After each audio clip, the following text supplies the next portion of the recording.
Bonjour et bienvenue. Voici notre tour d'horizon économique, géopolitique, énergétique et boursier. Nous sommes le lundi 17 avril et pour comprendre comment tourne la planète finance, c'est sur la bourse au quotidien et nulle part ailleurs. Et le titre de la chronique du jour est un scoop. Préparez-vous à l'arrivée de l'unicorn, c'est pour l'automne. C'est le FMI qui vient d'en faire la révélation. Le FMI planche avec la DCMA sur la conception de la future monnaie numérique universelle, bâtie un petit peu sur le modèle des DTS, les droits à tirage spéciaux, ceux auxquels ont accès les pays qui sont en restructuration sous la hullette du FMI. Et ces DTS ont pour particularité d'être effectivement moins volatiles que de grandes devises comme l'euro et le dollar qui peuvent varier de 20% dans l'année. Et donc de prémunir celui qui fait des emprunts contre une trop grande volatilité. Généralement, les pays en difficulté, ce sont ceux qui ont emprunté en dollars et qui, à un moment, ne peuvent plus rembourser.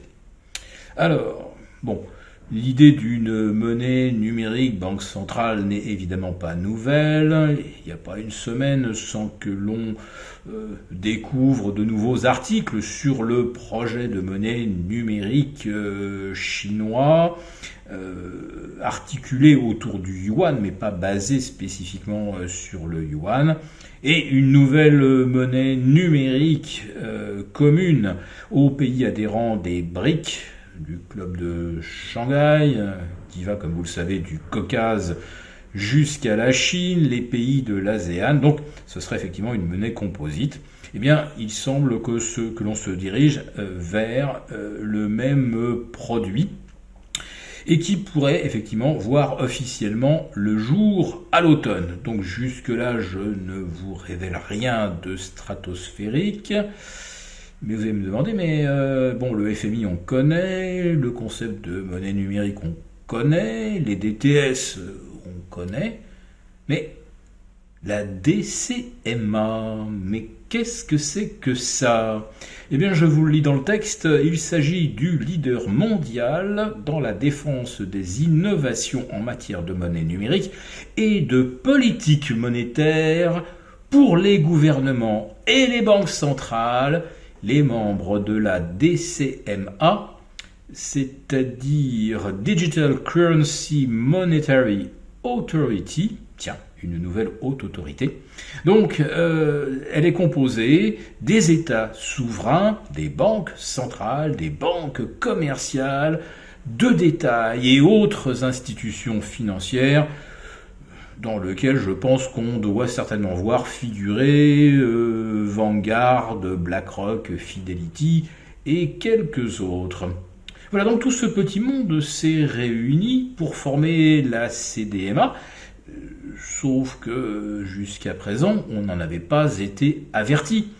Et cette réunion semble composée d'acteurs tout-puissants et qui mettent donc en route une organisation ou un cercle qui a toutes les apparences également de la toute-puissance, qui semble quelque part un peu dérivé du Bilderberg ou du Forum de Davos, puisqu'on y retrouve à peu près les mêmes acteurs. Je vous les cite à nouveau: États souverains, banquiers centraux, banques commerciales et de détail, et autres institutions financières.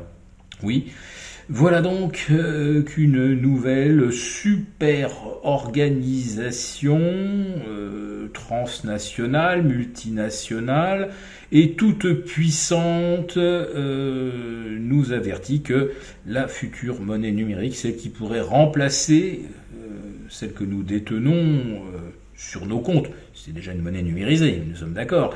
Mais il se pourrait très bien que dans un avenir pas très lointain, on n'entende plus vraiment parler de l'euro, du dollar, de la livre sterling, mais de l'Unicoin, qui serait donc la nouvelle devise commune. Alors, on va commencer en douceur, j'imagine, par des transactions commerciales via Swift.